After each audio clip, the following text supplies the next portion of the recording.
Welcome to Rasquachismo, 35 Years of a Chicano Sensibility. This exhibition will be on view through March 30th here at the McNay Art Museum. And we're so excited to welcome you not only to the Lawson and Butt galleries, but the Octagon, as well as several other kind of pop-up moments throughout the museum. So we can come on in and check out some of the work that we have on view.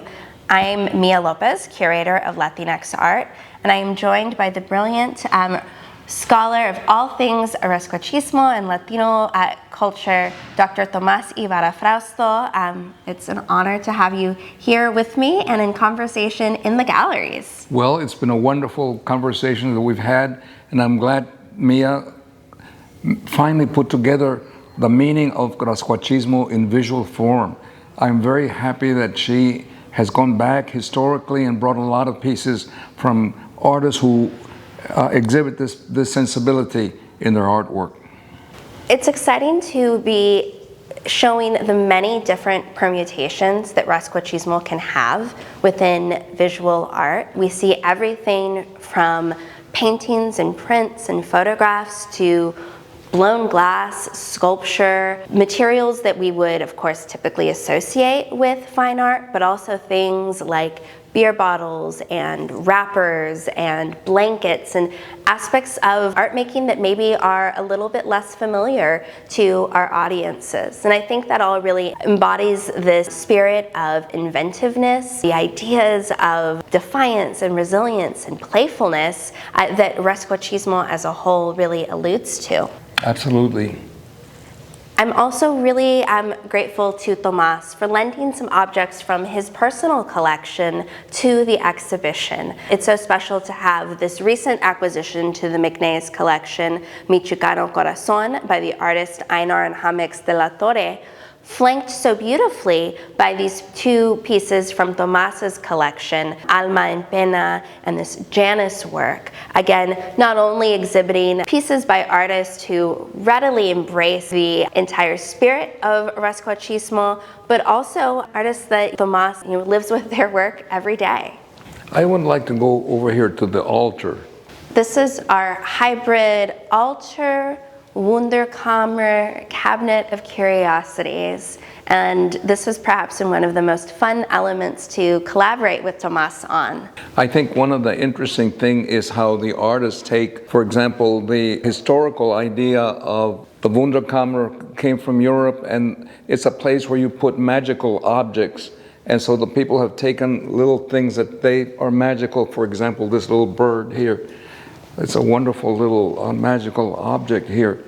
And then, of course, it's also a place of contemplation. An altar is for contemplation. And it unites the celestial family with the terrestrial family. Women make their altars in their home, and they put in objects that also have meaning for them. It's like a chronicle of the family, with objects that are sacred to the family. Also, I think the altar is in Mexico and in Latin America, this notion of the Baroque. An axiom of the Baroque is too much is not enough. And Mia said, should we put in more? I said, yes, too much is not enough. And that's the essence of Rasquachismo. Absolutely. And I think too, something that has been a through line in the conversations that Tomás and I have had, is you may be down, but you're not out. And thinking about how people that, regardless of what their economic circumstances may be, they find ways to innovate. Whether it's a homemaker taking the scraps of material and turning that into a beautiful new garment, taking a pretty part of a calendar and then putting that into a frame, and that becomes an artwork that lives on in the family's home. Finding ways to just so carefully reuse an old broken cup or old can or something like that. And that spirit of resourcefulness, but also again to really embracing a flair for the colorful. Yes, this over-the-top Baroque, but also there's something so homey and in a way kind of folksy about that too. Sure, you see the Baroque, for example, we could call it Barrio Baroque. The yard art People in their yard decorate their yard. They put little things. It's making something with what you don't have. You reconcile it and revamp it and recreate it and make a beautiful work of art. That's what Rasquachismo is all about. Definitely. And so we see that in this gallery, we have objects that we see within the Wunderkammer, Cabinet of Curiosity, Ofrenda context. We have other works that speak to the foundations of Rasquachismo, things like La Casa, La Calle, y La Comunidad, this trio of sort of nutrient sources that Tomás has shared with me as being impactful not only for him, but what he sees for really the entire Chicano art movement. Of course, Rasquachismo is part of that in many ways. And then we also have a space in this gallery that has works that are a nod to Domesticana, which the brilliant Amalia Mesa Baines, artist, curator, scholar in her own right, wrote as a response to Rasquachismo, underscoring exactly what Tomás was talking about in terms of the altar, the capilla, or yard shrine, and the ways that from a feminist perspective, Rasquachismo has really kind of resonated. This section of the exhibition focuses on works that reflect the theme of Domesticana. And that was a really important moment for the Rasquachismo kind of history, because this was when Amalia Mesa Baines responded to Tomás's original essay, essentially saying, yes, and also from a feminist perspective, this is what Rasquachismo looks like in the domestic context, and really thinking about the unique ways that women, in particular homemakers, were embracing this resourcefulness in the way that they decorated their homes, found a way to infuse magic and beauty into the spaces that they were living in. Yes, it was a response to the sort of patriarchy that put women outside. So Amalia Mesa Baines said, no, women are at the very center, because they with very little resources, they create beauty in their home. They make altars, they make capillas, they sew, they decorate their home, they decorate their yard. No, so I'm going to talk about the feminine aspects of the importance of women in this whole notion of Rasquachismo. So in this section of the exhibition, we have work by Ruth Buendeo that's taking a very intimate look into family life and the domestic sphere. We have a piece from the McNay's collection by Yolanda Lopez, a print, A Woman's Work is Never Done, celebrating a healthcare worker.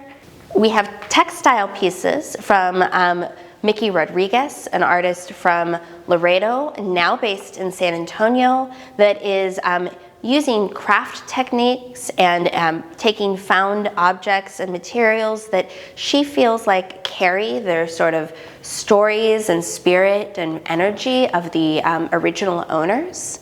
Yeah, Amalia Mesa Baines in Domesticana used a feminist idea called femage, the way feminine put together the femage articles that are found around, and they create beauty. They stitch it together. They create things in yarn. They create things in embroidery. They decorate. So Domesticana is part of this feeling of women's work is never done. And aside from doing all the housework, they still find time to create beauty and make Domesticana a part of their life.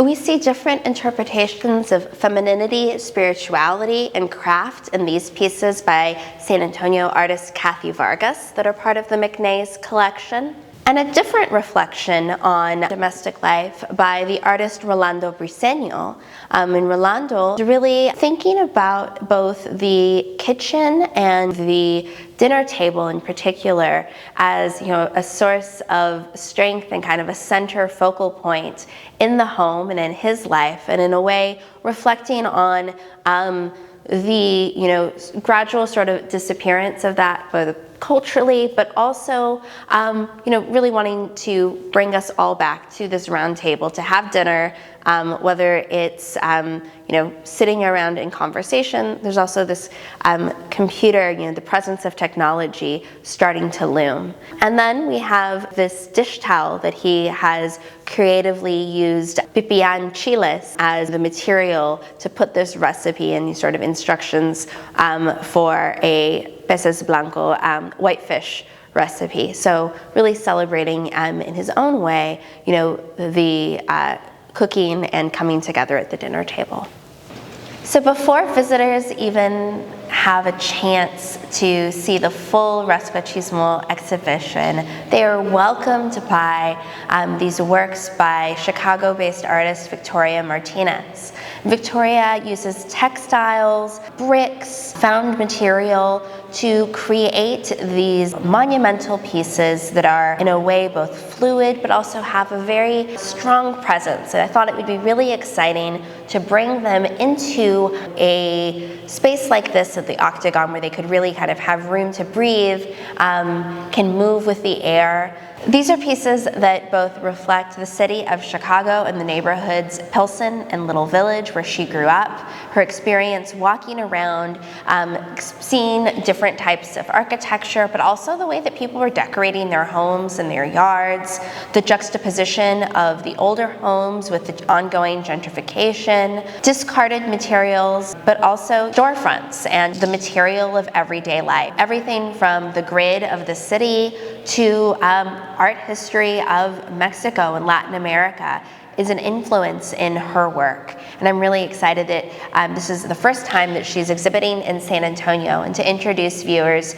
to the exhibition with her work. So welcome to the Butt Gallery. This is a space where we really are focusing on the themes of creative reuse and making do. And we'll see several of the artists that we already saw in the Lawson Gallery, but also some new artists, particularly more work from the permanent collection here in this space. We have pieces by Salvador Jimenez Flores and a wide variety of works by Juan de Dios Mora, Frank Romero, Patsy Valdez, all in different ways kind of playing not only with Rasquachismo, but also references to punk aesthetic in some instances, folk art. These works on paper are really continuing in a very strong graphic tradition that really is associated with the Instituto Gráfico de Mexico, a really important influence on many printmakers working today. We have another work by Antonio Lechuga using the cobijas, and also another piece by Diana Molina, painting by Ruth Buenteo called The Last Supper. Two pieces by Luis Jimenez from our permanent collection that really consider, again, one of the nutrient sources of Rasquachismo, folk art. And then we also have this great really fun piece by Chuck Ramirez, a careye, similar to the broom piece that is upstairs in the Lawson Gallery, looks at sort of the ongoing inventiveness and resourcefulness that he sees, particularly with workers and laborers in Mexico, Mexican Americans, finding a way to, in this instance, creatively reuse part of a soda bottle, and it becomes a vessel for paint or cement that's being used for a project. Tomás, would you like to talk about these two works by Chelo Gonzalez? Yes, Chelo Gonzalez Amezcua was born in Mexico but lived most of her life in Del Rio, Texas. And she was very, her work she organized and she called it Texas Filigree because it's a little tiny, as you can see here, the little tiny elements of the filigree. Like the filigree is a kind of materials that they use around where she lived to make earrings and necklaces, and she always wore these necklaces, and so she used the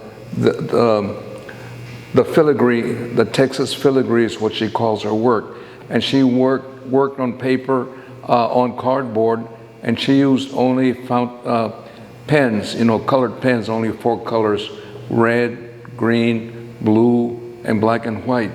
And here you see one of her dreams. She was an oniric painter. She painted what she dreamed. She would wake up, open her eyes, and she would paint like this is a pharaoh and Cleopatra, and you can see her image here, and then she would sign it here. Ramesses, from the ancient to the modern, and she was very, very well liked because she dreamed these dreams that she articulated in ballpoint pen in Texas filigree. And she was important because she was one of the first Mexican-American women that were part of the McNay collection. I think it was in the 1950s when the museum acquired part of her work.